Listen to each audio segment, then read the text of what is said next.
शिवाय ओम नमः शिवाय हर हर भोले नमः शिवाय नमः शिवाय ओम नमः शिवाय हर हर भोले नमः शिवाय नमः शिवाय ओम नमः शिवाय हर हर भोले नमः शिवाय विश्वेश्वराय शिव विश्वेश्वराय हर हर भोले नमः शिवाय विश्वेश्वराय शिव विश्वेश्वराय हर हर भोले नमः शिवाय नमः शिवाय ओम नमः शिवाय हर हर भोले नमः शिवाय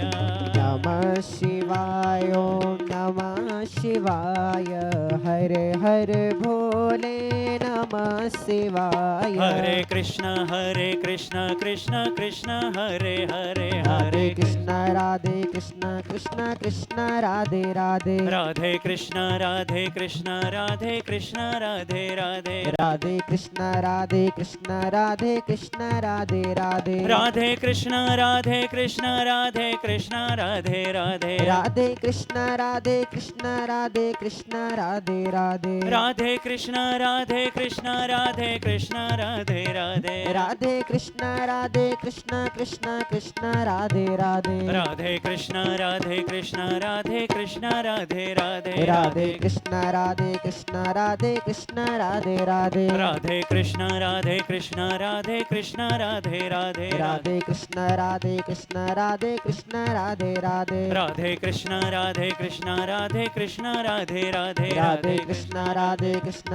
Krishna Radhe Radhe Radhe Krishna Krishna Radhe Radhe Radhe Krishna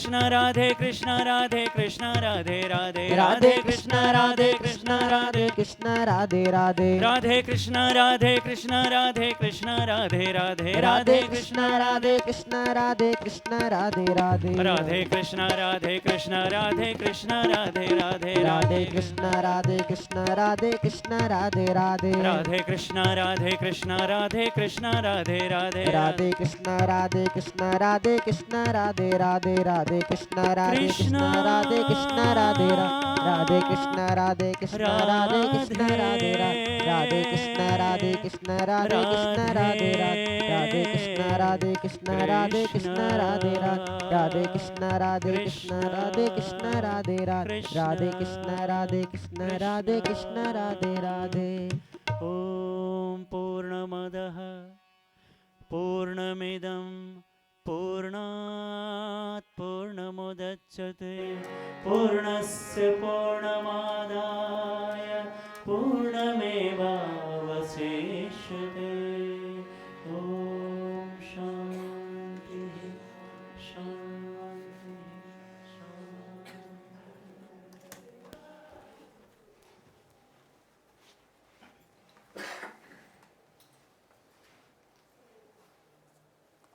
Welcome to Satsang. We'll start by spending a few minutes in quiet meditation together. So in order to allow that to be as quiet, at least from the outside, as possible, the inner silence we'll work on, but to keep the outer silence flowing, if those of you who are here can just move a little bit this way, because inevitably people will come in through that door and it'll just prevent it from disturbing, because then they can, you're fine there, but then as people come in, they can just easily come in here. And find a position that you can sit in without moving for, say, 7 or 8 or 9 minutes, not too long. But try to find a position that doesn't require you to adjust it. Put your purse down, your keys down. Phone is on silent.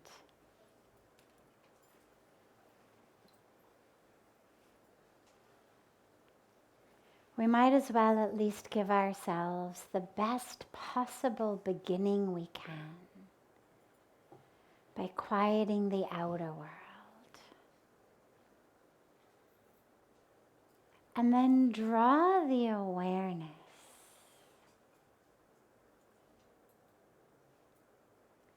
draw it from the outer world.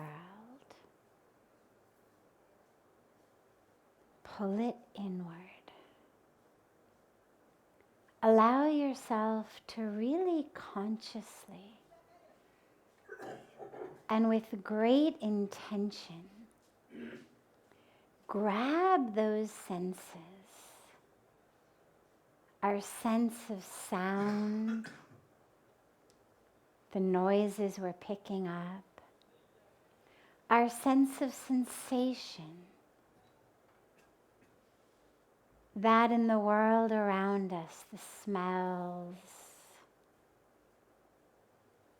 the feelings around us, it's cold, it's hot, it's itchy, it's windy.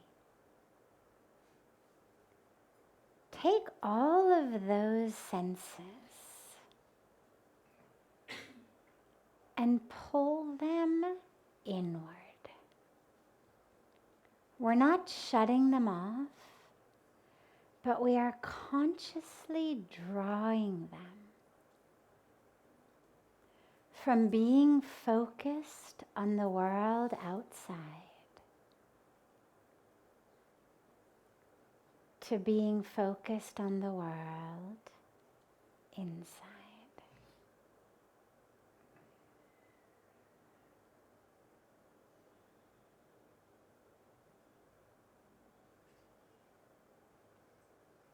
And draw the awareness to your breath.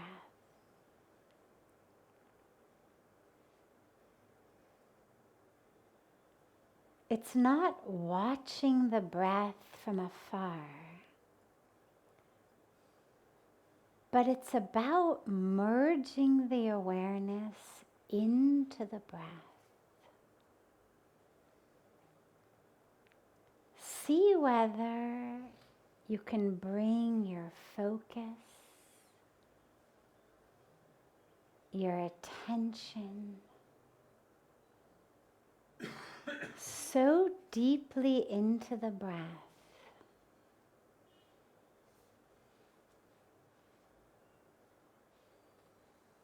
that in a few moments there becomes nothing but breath.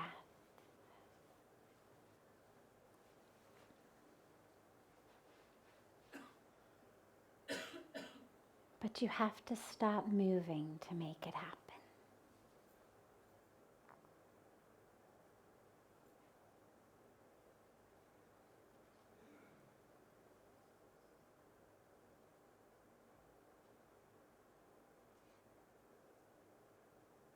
Draw the awareness deeply into the breath.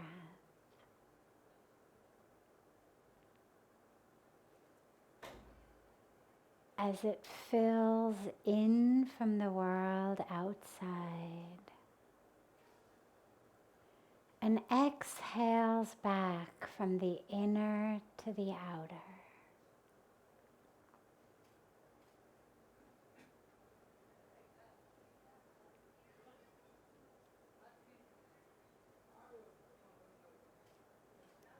And as we merge into this cycle of inhaling from the outer to the inner and exhaling from the inner to the outer,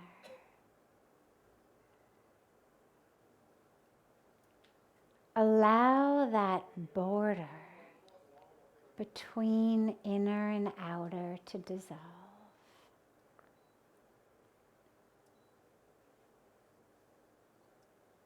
So we're breathing from the self to the self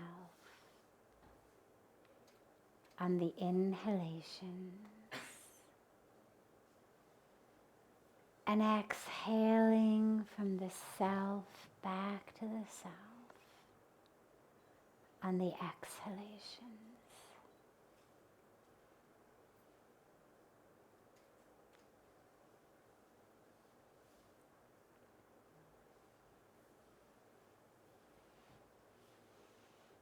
There is no inner.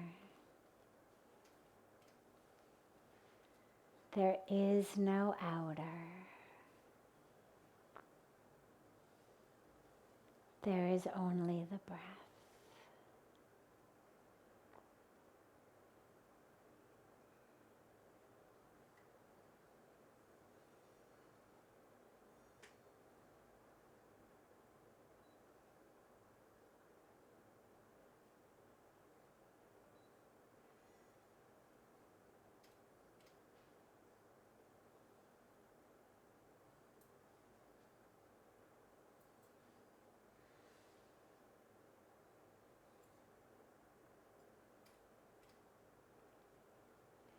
If you find that your mind wanders,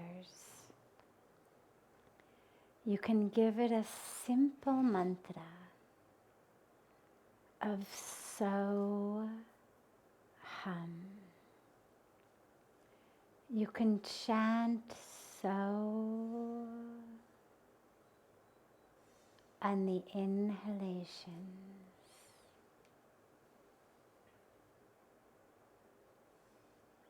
and hum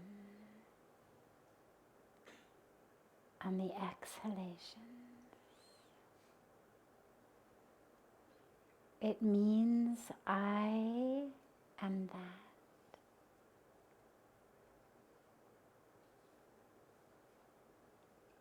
I am the creator.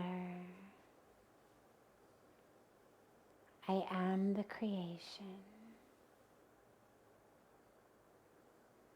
I am one with the universe.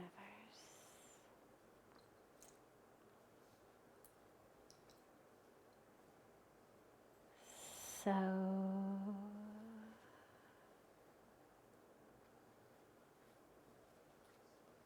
hum.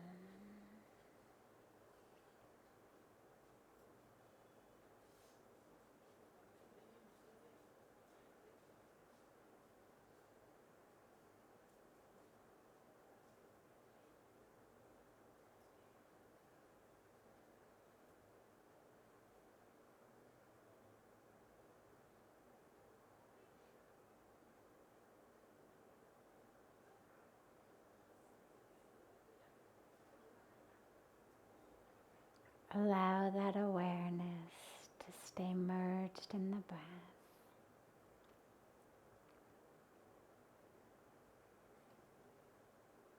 The self breathing in the self.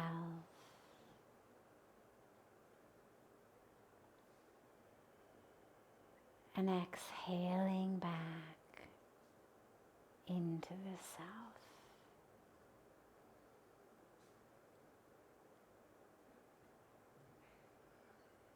No inner, no outer.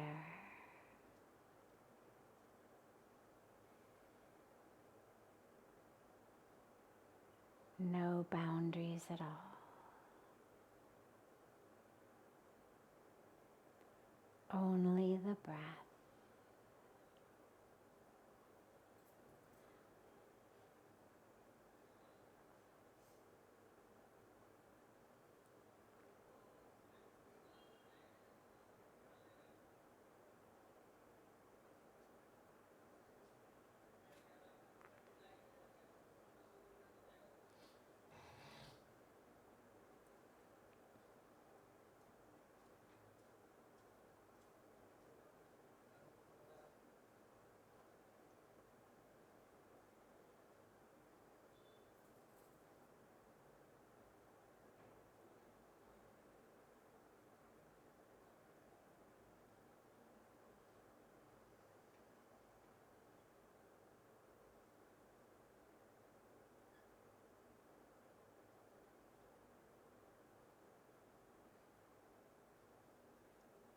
Slowly bring the palms of the hands together at chest level and rub them gently against each other.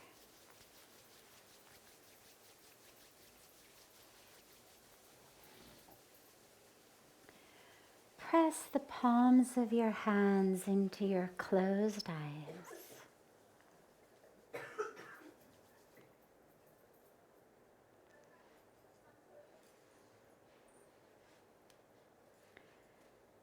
Slowly open the eyes and lower the hands.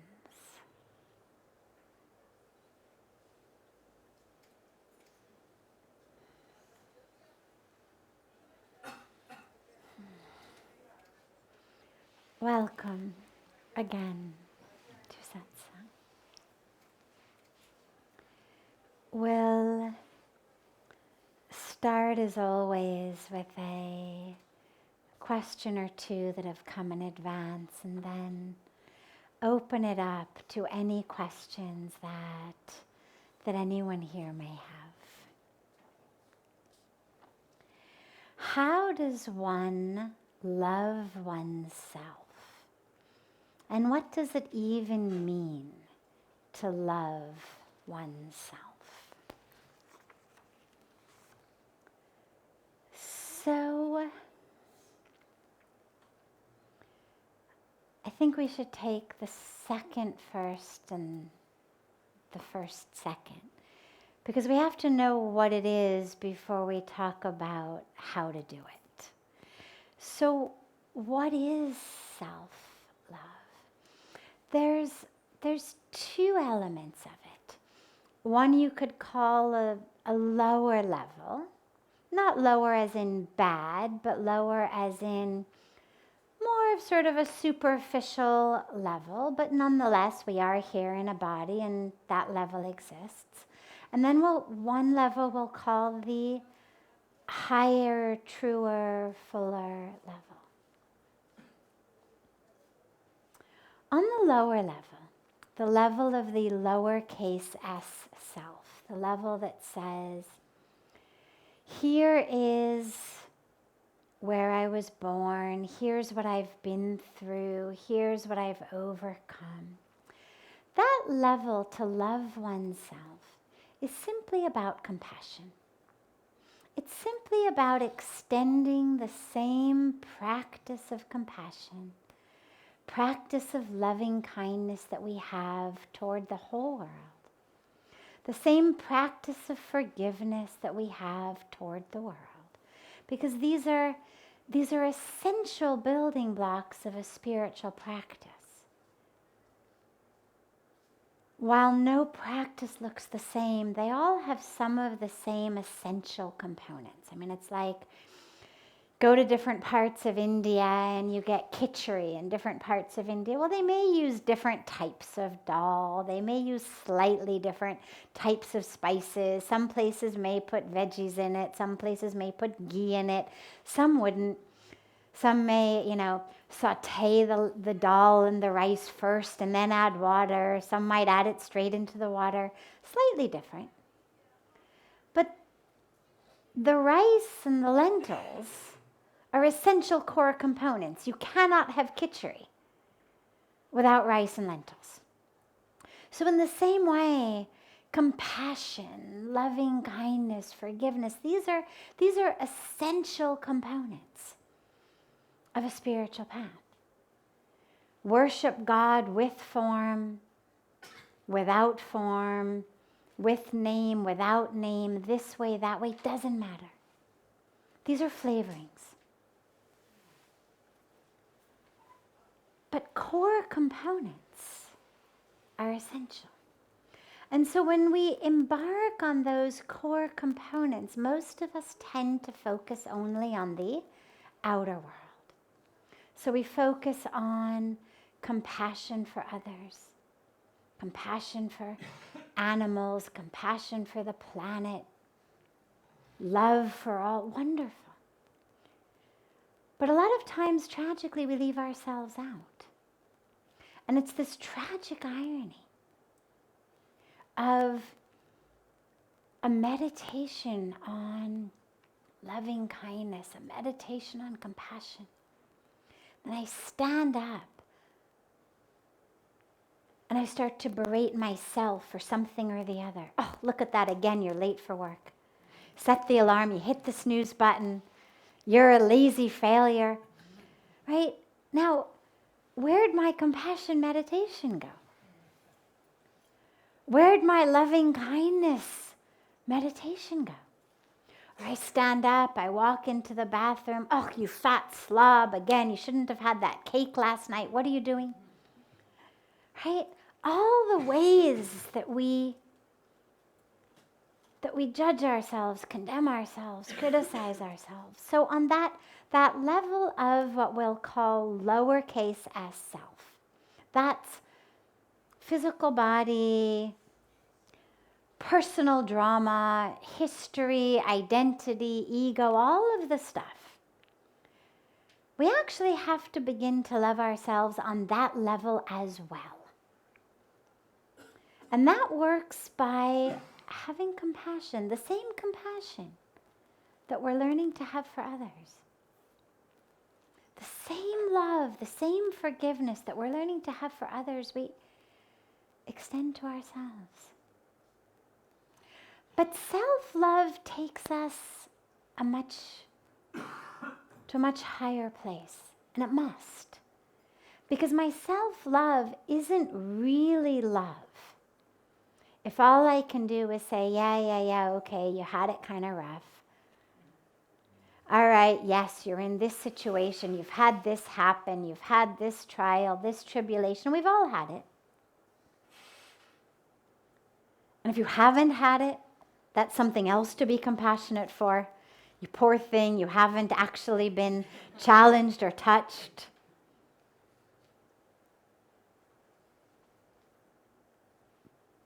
But if I make myself stay only on that level, it's not really love, because then I'm actually preventing myself from knowing the truth of who I am, that capital S self. That self that isn't my body, that isn't the drama, that isn't what I've been through, that isn't the history, but that actually is spirit, soul, consciousness, love, truth, whatever word we use for it. And so real self-love is to say to myself, yeah, the drama happened. Okay, you did the very best you could. You're still doing the best you can. Yes, that anger. Yes, that impatience. Yes, that judgment. Yes, all of that.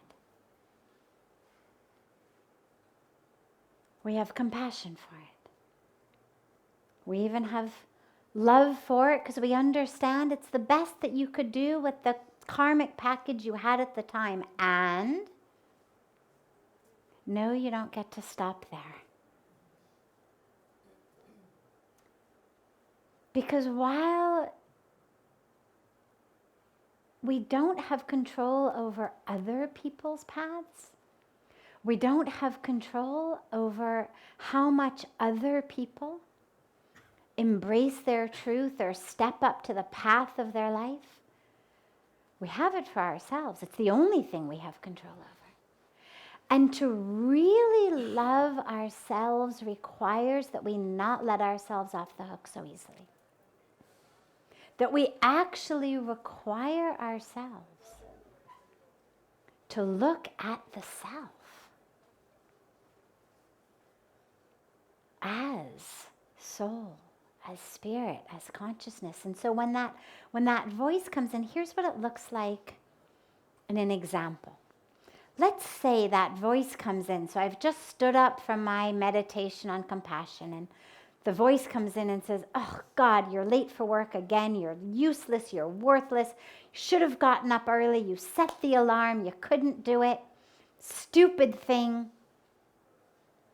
Lazy. Okay. So my response to that is on two levels. My self-love response, two levels. First level is simply to open my heart to compassion. Simply to be the one to take that oversleeping self into your arms. It's okay. There's nothing in any of our scriptures that says you are unworthy of God's grace if you sleep past sunrise. Nothing in any of our scriptures that says you are unworthy of God's grace if you didn't stick to your diet. Nothing that says you're unworthy if you went to sleep angry. They create other problems for us, but none of them disqualifies us from grace. There's a beautiful line in a poem by Khalil Gibran, who's one of my favorite poets. It's a poem on giving. And it says something like, I'm going to paraphrase, which I apologize for, but it says something like, we give only to those we deem worthy. But surely those whom the universe has deemed worthy of their days and their nights is worthy of all else from you. And so surely if I have awoken this morning, the universe has deemed me, grace has deemed me worthy of another day. And if grace has deemed me worthy of my night and my day, surely I'm worthy of a little bit of compassion from myself. Grace has not said, fine, this morning was your last chance, you hit that snooze button, it is over. Here I am, hit the snooze button, but still worthy of occupying my place on planet Earth. Still worthy of the water that flows out of my tap into which I get to bathe. Still worthy of the ground beneath my feet. Still worthy of the breath in my lungs. And so from that place, we embrace ourselves with compassion and love. But because it's ourself, and because it's the only thing over anything in the world we have control over, and because it is our only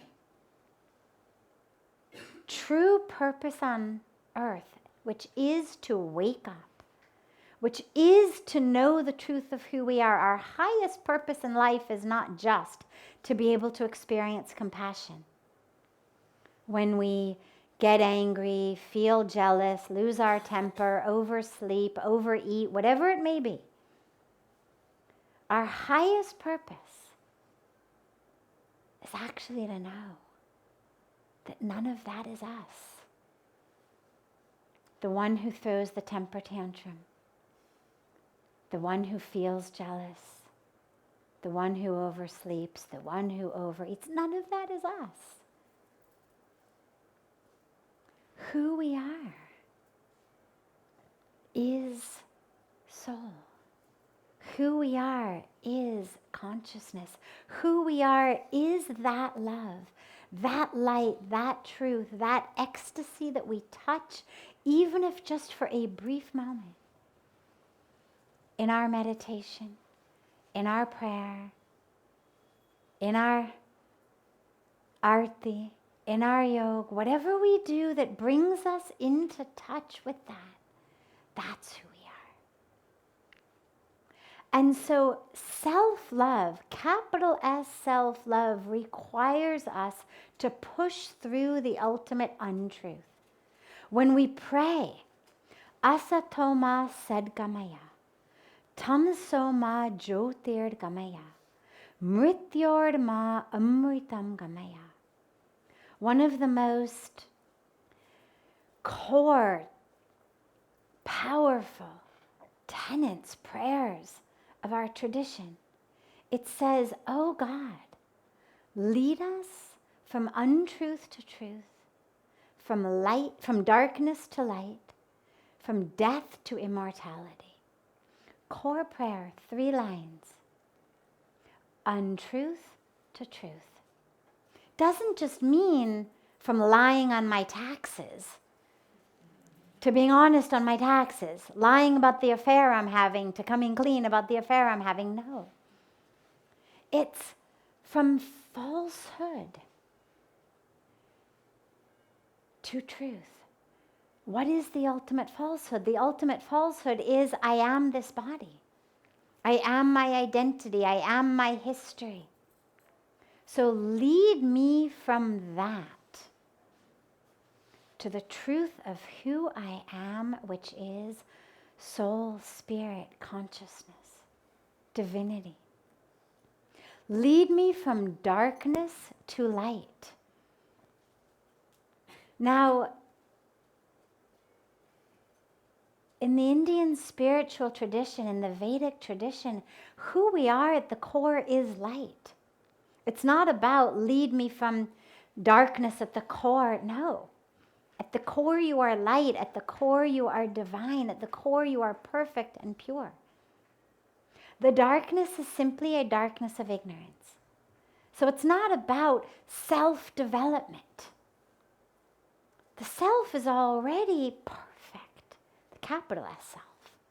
We don't believe in self-development. That would imply somehow that God left you half-baked. The self is perfect.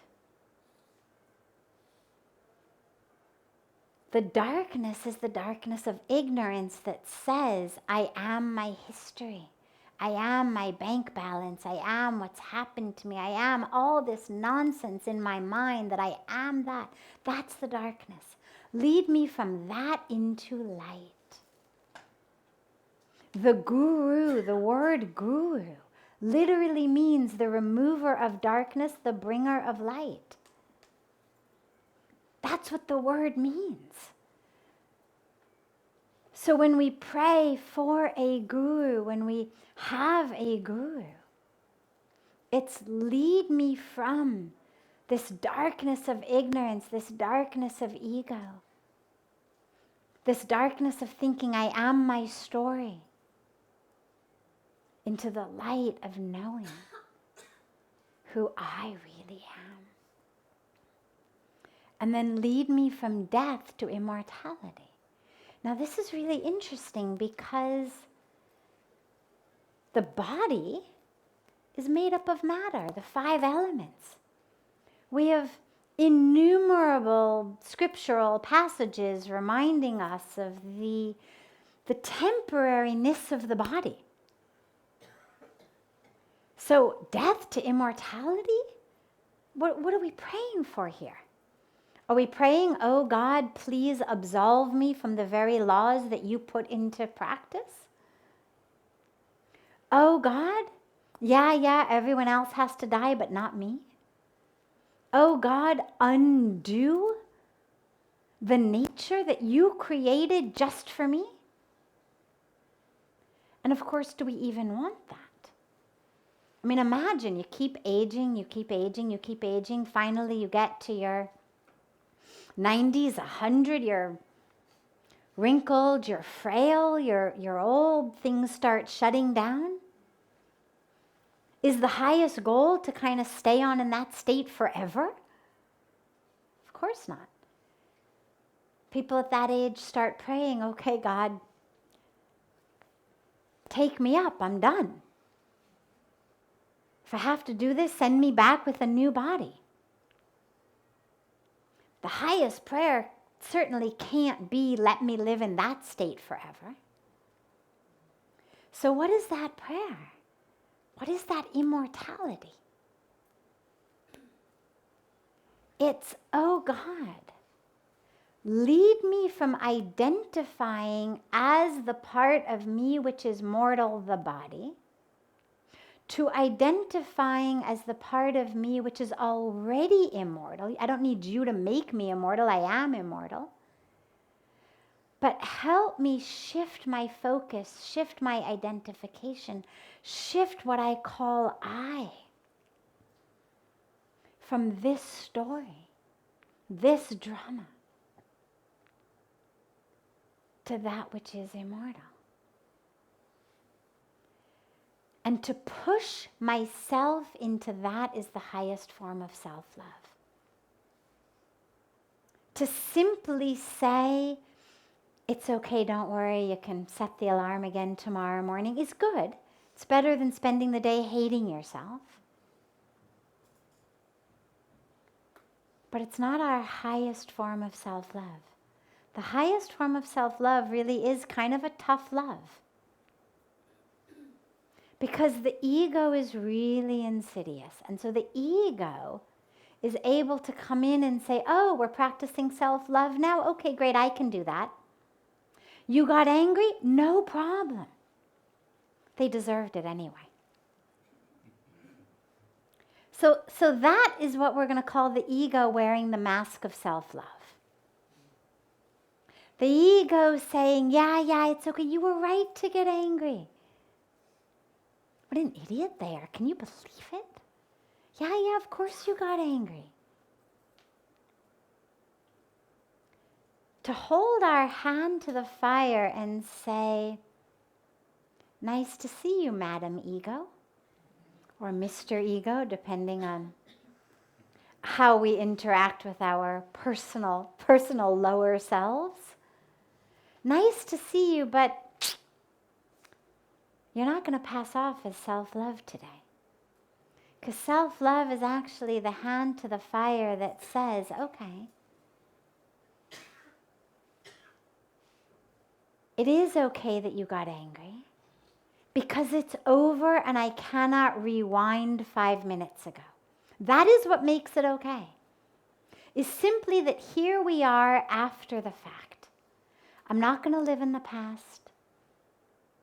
I'm not going to live in shame. I'm going to live right now. And right now requires me to say, what has happened in order to move forward. Anything else simply chains me to the past. But in this moment, with my hand to the fire of self-love, I say, but we are going to stare into that which made you angry so that it doesn't happen again. And what is that? That is ego. That is false self. That is attachment to my story, to my drama. And we're going to hold your hand to that flame such that it doesn't happen again. When we perform our yagna ceremony, the beautiful fire ceremony that we have before the arti, we offer these seeds into the fire. And the seeds are a symbol of the ego. That's what it symbolizes. Otherwise, why put seeds in a fire? Like, what's the point? The meaning of this is that seed symbolizes the ego. And so if you take a seed and you plant a seed in fertile ground and you water it and you shine the sun on it, what happens? Yeah, it sprouts, grows. Try to uproot it as a seedling, no problem. Try to uproot it as a tree, big trouble. Uprooting a tree is really difficult. Its roots are deep in the ground. And the same thing happens to the seed of our egos. As it grows, those roots literally wrap themselves around our hearts, around our sense of self. We then get on a spiritual path and we talk about uprooting the ego, and it's like, oh my God, my heart's going to go along with it. And this is why we do yagna. Because what the yagna does, if you take a seed, a literal seed, and you roast it, then no matter where you plant it, no matter how much water or sun you shine on it, that seed will never sprout. And so as we perform the yagna, we are literally saying to God, take the seeds of my ego and roast them in your fire. Roast them. So that regardless of what happens in my life, regardless of how much acclaim or success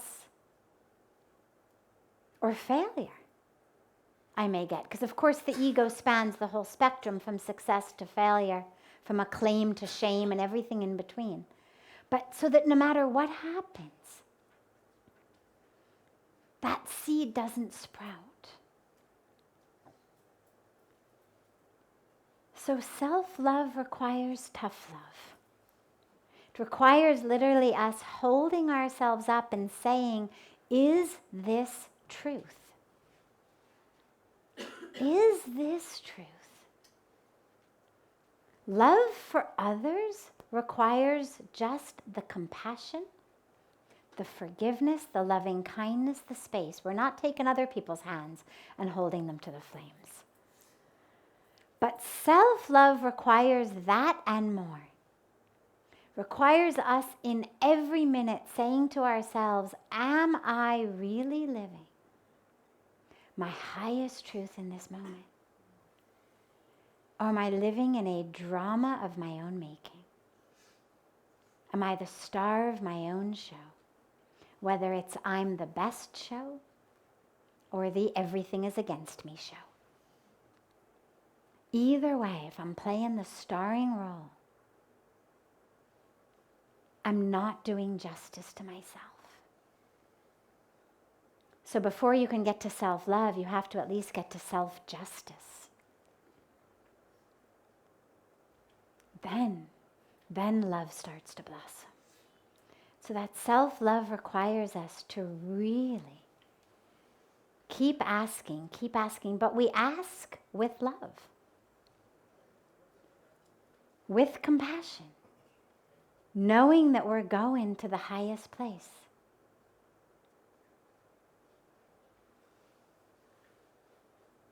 So that's what it looks like. And you're all in the right place. You're in Rishikesh. You're on the banks of Ganga. You're in Satsang. It's the way in. But it also requires you to go in with your mind. Because unfortunately, as we know, wherever you go, there you are. So requires us also with the mind, the minute the mind starts playing its game, to hold that to the fire. Is this my highest truth? Is this my highest truth? Is this my highest truth? And that's the highest form of self-love you can practice.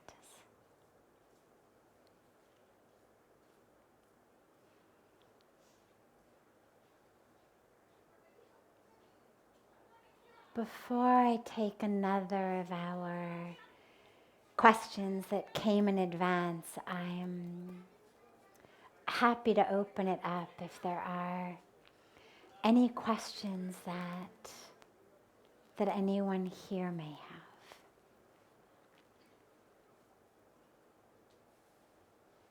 Yes.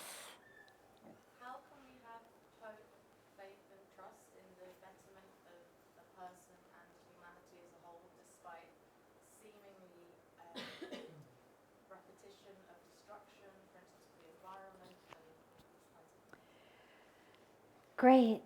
So how can we have hope, faith, and trust in people and in the world with what's happening in the world, the destruction that we see?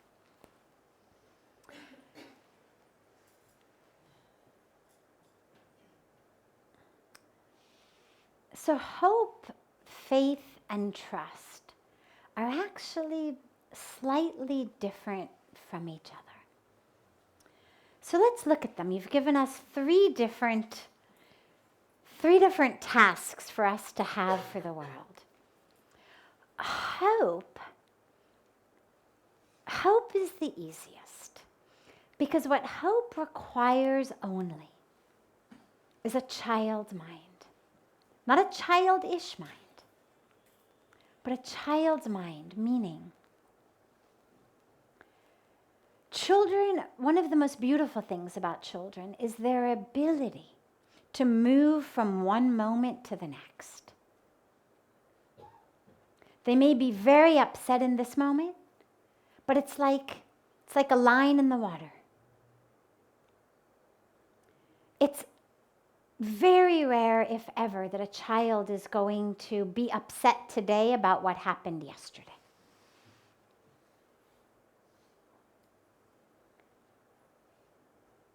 They're very good at letting things go.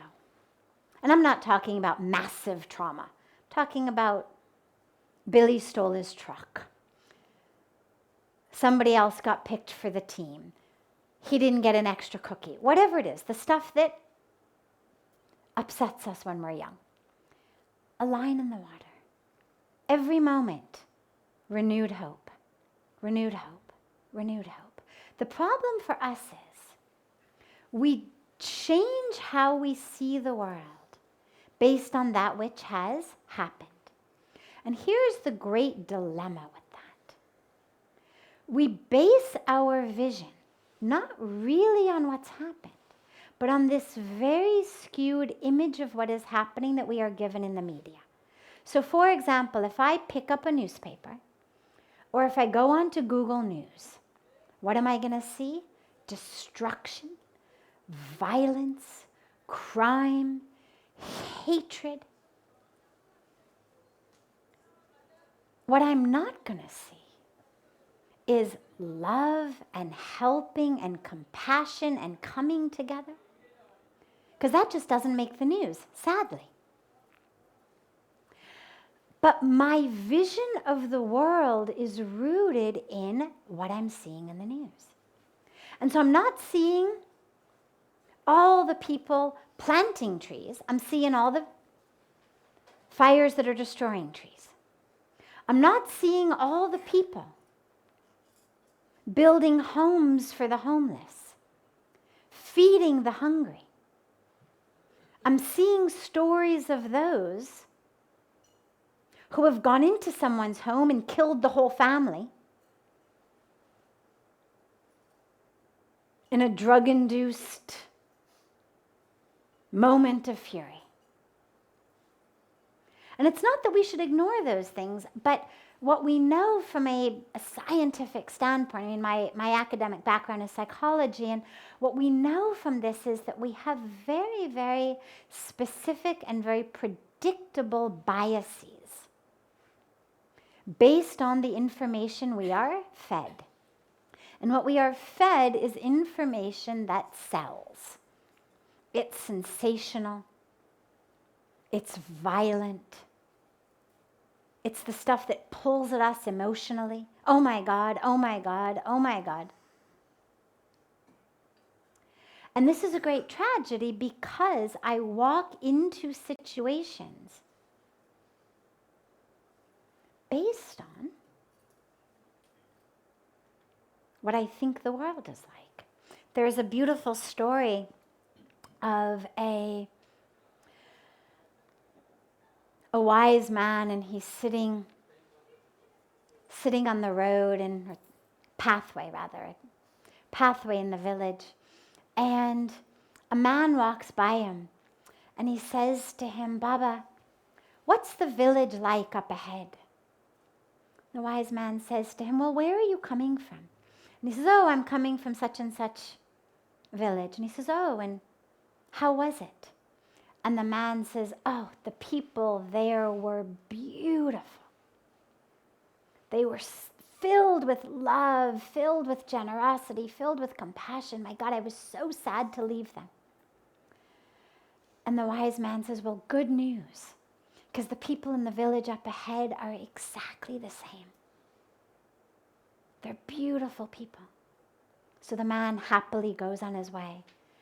Short time later, another man walks by and says, "Baba, tell me, what are the people like in the village up ahead?" And he says, "Well, where are you coming from?" He says, "Oh God, I'm coming from this village. People were horrible. They were liars and cheaters and thieves. Couldn't wait to get out of the village." The wise man says, "Oh, I'm so sorry. I've got really bad news. People in the village up ahead are exactly the same." The man says, "Oh, Cello, what to do?" He keeps going. Now, sitting with the wise man was a young boy, and he says to him, he says, "Baba, how is it possible? There's only one village up ahead. You told the first guy that the people there are honest and wonderful and loving. You told the second guy they're liars and thieves and cheaters. How is it possible?" And the wise man said, "Because the first man sees the world through the lens of love and compassion and generosity, and the second man sees the world through the lens of negativity, they're each going to find what they are looking for. And this story helps us understand really a great tragedy of our world today with this too much news, fake news, is even the news which is real, true, is that which someone decided was sellable. That is the only thing that determines that which gets published today. Does it sell? Because imagine how many things happen in the world. I mean, you take even the Rishikesh newspaper, for God's sakes. How many things happen in Rishikesh? Forget a paper like the New York Times or the LA Times or the Tribune that's covering not just one major city, but a country in the world. How many things happen in a day? How much can you possibly cover? And so they have to choose. And the one deciding factor is, will people click through if it's online? Will they buy my paper if it's offline? And how we move through the world is now being determined by the news that we see. And so this is where it's really important for us to ensure that, like the child's mind, that we are able each day to begin with a fresh start. Yes, and each moment, yes, there's lying, there's cheating, there's violence, there's war, there's destruction going on in the world. And you know what? There's a lot of truth-telling and loving and helping and service and protection of the environment that's also going on in the world. And so hope is that which I decide I'm going to use as my way of seeing the world. And that's up to you, which way you want to view the world. So why not? Why not move through the world expecting the best? Because what we know, here's another thing we know from psychology, is our impressions of people actually determines how they act. They've done these fantastic studies with kids in school where they tell teachers at the beginning of the year, they'll take a class full of, say, 50 kids, and randomly choose which kids they're going to say are the smart ones, which kids they're going to say are the stupid ones, which ones are the well-behaved ones, which ones are the trouble kids.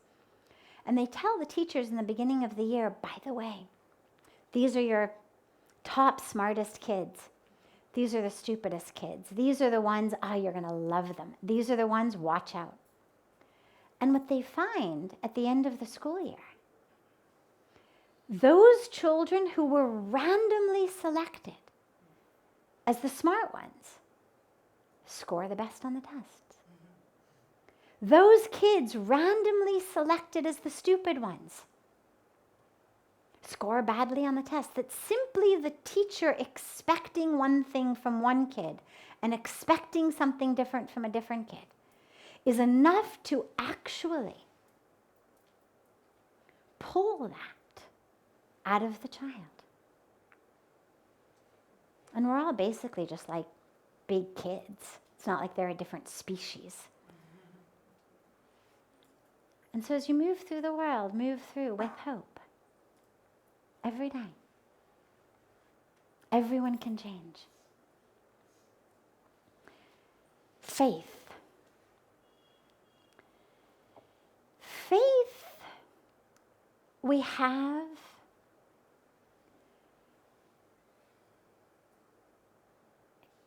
not based on what people do. Faith is based on who they are. Because people are human. And we make mistakes. And we do act out of anger, and we do act out of ego, and maybe some of us do it less frequently than others do it. But as long as we're still working through our human karmic packages, it's going to happen sometimes. Our faith in people must be rooted not in just what they do, but it's rooted in who they are as people. And this is where we also turn to a higher form of faith, which is in God, in the universe. And in that faith, what we realize is there is an intelligence in the universe that knows what it's doing. But here's the caveat with that. It also has no agenda. And so the universe has no preference that I'm aware of for a particular ratio, say, of oxygen to carbon dioxide to nitrogen, to a certain temperature. We have a preference because we need a certain ratio and temperature to live. And it's a very fine window. The universe doesn't have such a preference. I don't think that the universe was any less happy in the Ice Age than it is today. The universe doesn't have attachment. We do. And what I mean by that, and where it's so important, is that faith has to be in us as people to move forth with the intelligence that the universe gives us. The caterpillar gets a sign, a signal that says, climb the tree to become a butterfly. But if it ignores it, it says, forget it, not going. Well, the universe isn't going to pick it up off the ground with invisible hands and throw it into a cocoon that the universe weaves for it itself. Because see, we've been created by the divine and of the divine. But for better or for worse, we've been given free will. And that's where we come to trust. Because we have to trust that people will use their free will for good. But with trust doesn't mean that I throw my common sense out. There's no inverse relationship between trust and common sense. It doesn't have to be that the more I trust, the less common sense I have. I have to allow both of them to go together. So I have trust and I have my common sense. What that means is I'm going to trust that people are going to use their free will best way possible. And I'm going to use my common sense to know how I individually need to listen to that intelligence that flows through me. And that's what we are all called upon to do. And the question really is, what's your alternative? You've got, say, in a good situation, 90-something years, maybe even 100-something years. I think average life expectancy is 80-something. Most of us have already spent a whole bunch of that. So however many decades we've got left, and of course, there's no guarantee that we're going to live all the way to life expectancy. We don't come with any kind of a warranty. And so the question is, how are you going to live the rest of what you've got left? Because that is in your hands. And so you can become jaded. You can become disillusioned. You can become just like everyone else. Just like everyone else in your narrow vision of what everyone else is like from the news that has been sent to you. Or you can realize that every moment is a gift. And more than that, every moment is an opportunity and an invitation to co-create a different reality. And it may or may not, in your lifetime, have a ripple impact that transforms the world in a way that you are able to see the difference. But it certainly will change your own environment. That we know for sure. And at the bare minimum, it's going to ripple out onto those closest to you. But we actually all have a much greater possibility and a much greater potential for a ripple impact. But we have to really accept that invitation to co-create, because we have a choice. That's how we use our free will. Okay, it seems to me that there's nothing but war and destruction. Okay, fine. Either I will also become destructive and violent, or I will sit this one out. I'll distance myself from it. I won't engage. I'll just try to find peace in the midst of everyone else's misery, which just cuts me off from the truth of who I am, which is one with the universe. Cuts me off from my co-creating energy, diminishes who I am. Or I say, you know what? That may be what's going on there up until last minute, up until 1 minute ago. But right now, in this moment, I'm going to co-create something different with the universe.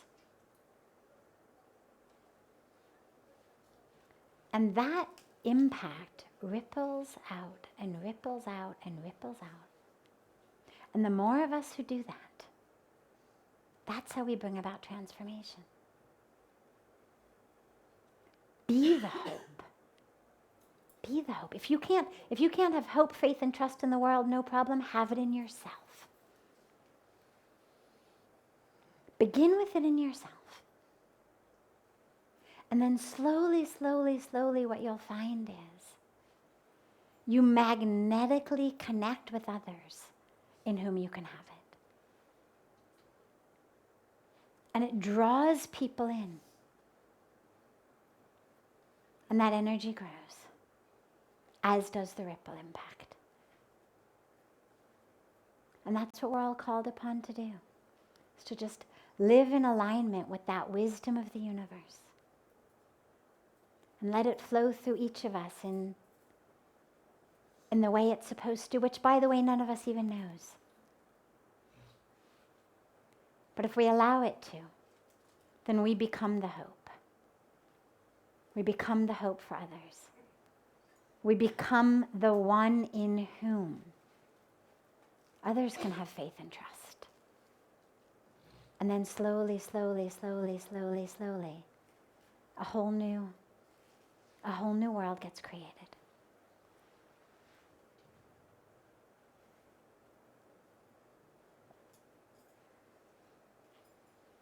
Wonderful.